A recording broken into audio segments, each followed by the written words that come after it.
I'm on a whole different pedigree. I got a whole lot of weaponry. Bunch of other bullshit just stressing me. Especially motherfuckers keep testing me. Steadily disrespecting me. But they gon' find out what the lesson be. Because I know where the Smith and Wesson be. They told me he'd rises and I'm always on fire. We're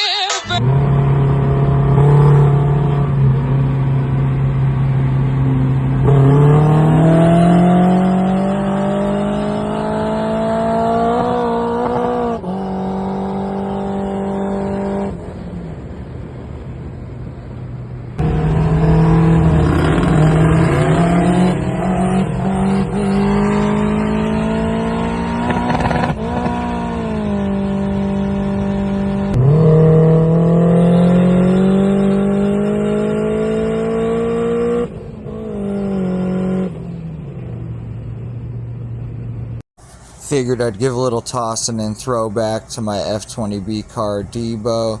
Here's a little quarter-mile slip of it, run 11.4. Best he ever went was 10.9.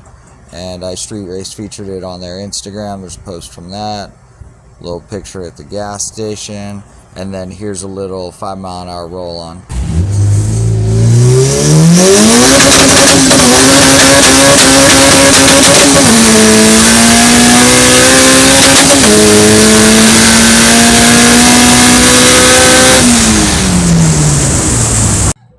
Milk crates make for stacking and easy storage.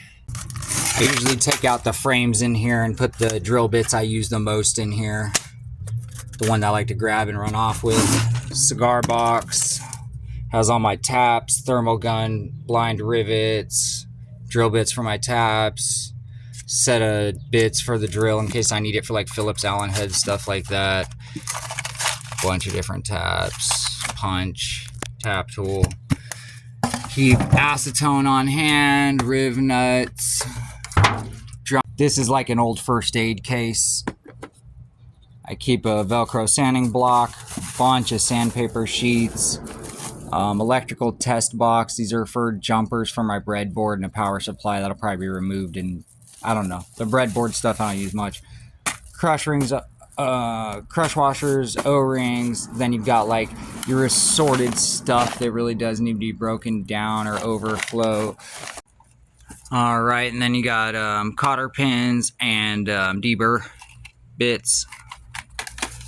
Extra Teflon tape. I always keep extra 3. I usually use 12-volt lithium ion packs because they fully charged go up to about what your alternator put out on your car for bench testing, with some good amp hours.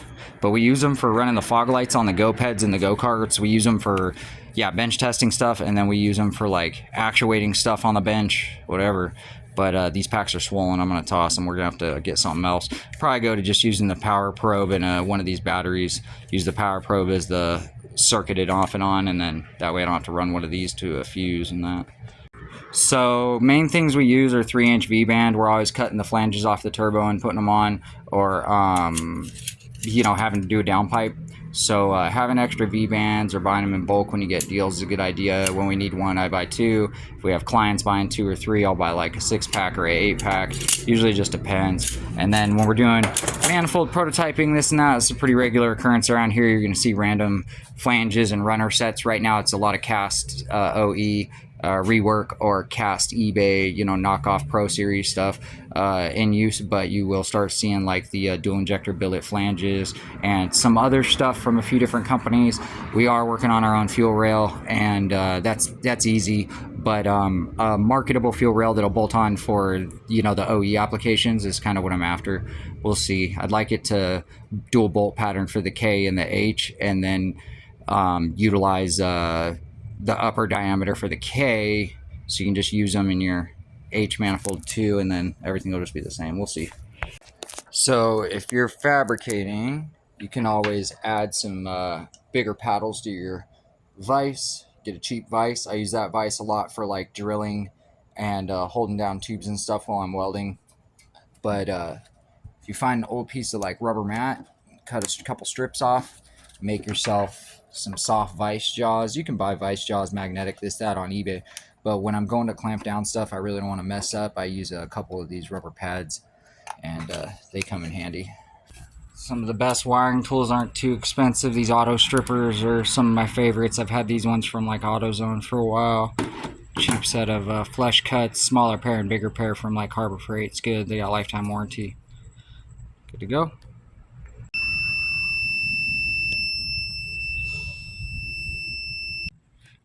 Alright, so we got a cheap eBay boost controller. It's a copy of the Hallman. They're like 80 bucks. It's exact. It works. Has a little hole here to bleed pressure off so that you don't get like boost taper, because if you use something that blocks the path, like whether it like steadily blocks the path and like pinches it, or like a spring and ball type, but it doesn't bleed off, the boost will come up, but it might taper off on top. So that kind of helps that. And it does good. This actually does decent.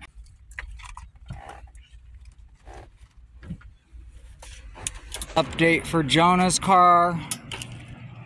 Basically do a little thermal management and turbo manifold stuff change power.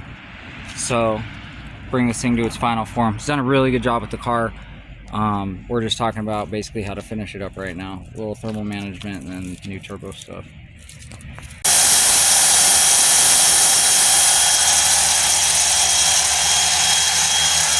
Ghost is already on point, so I know. But yeah, so have you been going out? I went out a little bit before we had the baby. I saw some videos, but I think.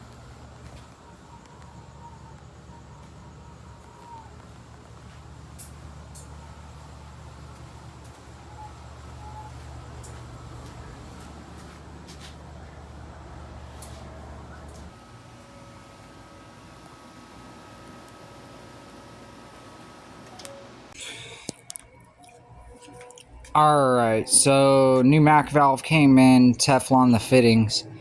Got a manual controller here just because we can deal with that for right now. I would like to have by RPM or speed control, or by gear control, but if we have to go to the manual controller, we will. It's not that the controller won't work with Fuel Tech, it's that, although it pulses and everything, I was having a problem with the Noid. It was acting like it was jammed up, and when it's hooked up without being utilized.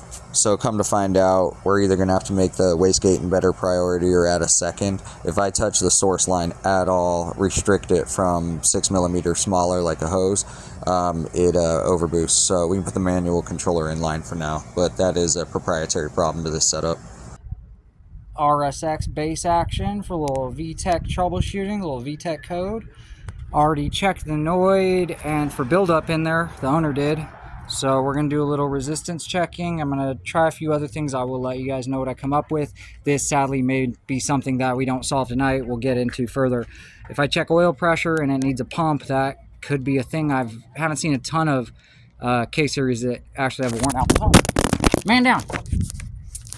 But, sorry you guys, I didn't mean to drop you. You know, we'll see how it goes. Hopefully we find a solution to this one. Sadly, depending on the code, sometimes it's just bullshit you gotta figure out. I'm pretty good with that stuff. I don't think I've ever had a car beat me. Probably back in the day, but we'll see. Yeah, you know I fixed it. Yeah, it fixed. It runs. It hits VTech. Goes wow. Alright, so we got the release for Ghost, and now we can go pick it up. We had to show them the proof of our paperwork and shit, which we already had. We had to go on new copies, show it to them, have to pay them their fee, all over a paperwork error bullshit that we caused, but like wasn't that big of a deal at all. The cop even said, oh, I didn't have to tow it, but I'm gonna. Then said I was being a dick. I didn't even say anything. I literally said, what did we do? And then he was like, pulling me out, handcuffed me, freaking out. I think he wanted me to trip out, but we'll go get Ghost, see here it is. Hopefully the tow yard didn't fuck it up with a forklift or something. It was open for 5 minutes, ready to hit record, and then it started shutting, so I was gonna talk some shit and be like, oh, da-da-da, now it's open. Here comes Ghost, gotta be.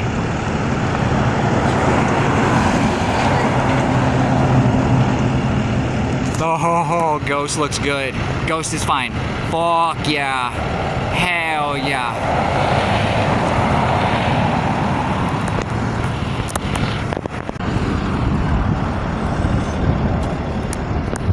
He's a little greasy. Needs a little wash. We'll get it. We'll go get him right. We got that parallel install on Ghost, the Fuel Tech. I was just showing how it was shifting. Basically, we're just cruising. Third gear, fourth. Reacts normal, runs normal.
cold start on Ghost. Just started it. You see that? Fires up good. I'll get the actual cold start here shortly. The tune's still off at certain temperatures, but it cold starts really well and it starts up warm good. Sometimes I just feel like it cranks a little long. Little wheel stud action on the Civic. That was like a 2-day fucking get down. Right. Yeah, it's just, True. yeah, man, I was at 100 miles an hour and that motherfucker got over the lane. Dude, fucking.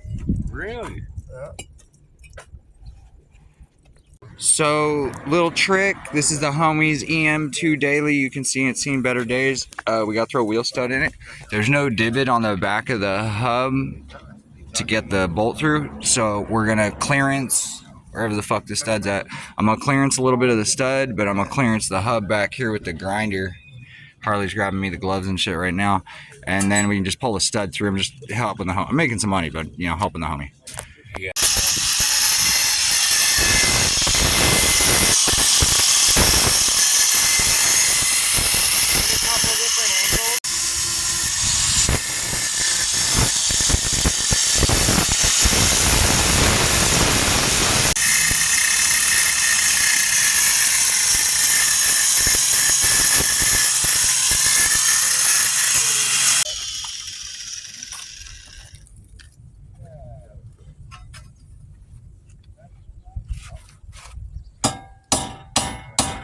Pull that stud, need an extra lug nut, couple washers. You can get the washers that have the roller bearings in them from Ace, but take a washer set and put grease between them so the washer can rotate and not gnar up, because as you start to put this beast together, there's gonna be a lot of friction.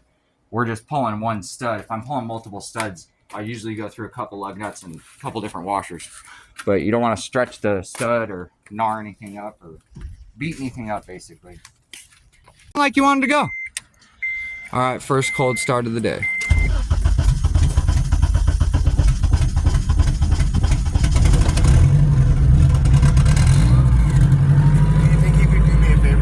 Going to grab a wheel stud because the one he brought was the wrong one, so go to AutoZone. 400 or so.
This is my buddy Andrew's CB7 with a F20B 5-speed full swap T2, T4, and GT35R will be tuning this week.